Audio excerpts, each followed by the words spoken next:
When they first found petroleum, because they were beginning to make motors and needed on axles or wheels on railroad trains and all that sort of thing, and remember, trains started in the beginning of the 19th century, then oil went from just a lubricant to a fuel, and it made it valuable. And Rockefeller happened to be the smartest man in the business at the time, but he made most of his money, or much of it, off the transport of the petroleum as well as selling it. But one thing they realized was, because oil is putting a price on oil is like putting a price on a pail of water. You know, no initial cost. It's in the ground, and in those days they were, some of it, almost what you'd call surface mining the oil. They didn't go down deep. So in order to get the price up, they hit on the idea that they would have to make it appear to be scarce. Boy, after we take the next few barrels out, we're probably going to have to close as well. You know, that kind of thing. Well, a very fortuitous event. In 1892, there was a convention in Geneva of scientists to determine what organic substances are. Well, the definition of organic is a substance with hydrogen, oxygen, and carbon. And so it's usually a living substance, a tree. You analyze a dead tree, hydrogen, carbon, and oxygen, and grass, and so on, living things. Animals, we are hydrogen, oxygen, and carbon. So at this Geneva Convention, Rockefeller took advantage of sending some scientists over who said, oil, petroleum, is hydrogen, oxygen, and carbon. Therefore, it must be derived from the spoiling, the rotting of formerly living matter. And playing the game properly, when this scientific convention was over, they defined oil as the residue from formerly living matter.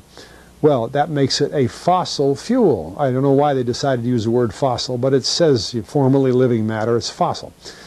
Well, of course, today, and another thing we should know is that there has never been a fossil, a real fossil, found below 16,000 feet. And you can't argue at 16,000 as a level line, because someplace the ground sinks and so on. But 16 is what the scientists say, 16,000. We mine oil, or we drill for oil, at 30,000, 33,000, 28,000 every day of the week. So right there we rule it out that it isn't fossil fuel. It's called fossil fuel for the minds of the public to feel that it is an asset that is running out, being depleted. We talk about depletion allowance, which is a lot of, you know. And actually, if you know the world's oil supply, you know that it is not going to run out for an awfully long time. It is the second most prevalent liquid on Earth. And we haven't begun to dig. Well, with all that background, you see, the people in charge of the petroleum business, for perfectly reasonable business things, just like any other man in the business, wants to keep his price as high as he can get away with. And the way to do is just say, well, there's no more. The last barrel is going to cost $1,000, and then it's all done. And they preach that stuff. What bothers me is that in geology books, it's in there. The geologists say it's a fossil fuel.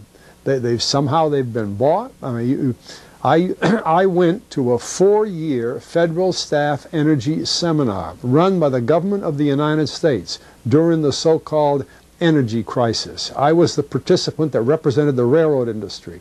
The airline industry was there. Every AA, administrative assistant of senators and congressmen, was there. The CIA was there, the Defense Department was there, the State Department was there.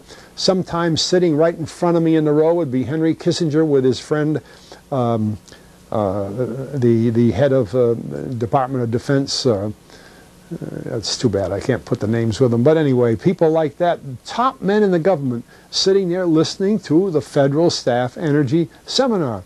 Well, what this was doing is, for 4 years, they were teaching a propaganda line to the leading people in this country, and therefore to the leading people in the world, when you include the Schlesingers, Kissinger and Schlesinger, among others. And the object of it was, as Kissinger used in his own terms when it was time for him to speak, to create a world price for oil.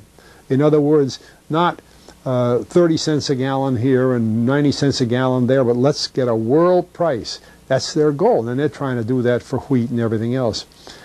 We don't realize what the controls are, whether it's oil or some of these other things. Almost everything today is being categorized at the highest price they can possibly make it go. And so calling petroleum a fossil fuel is the basis for this system with respect to petroleum.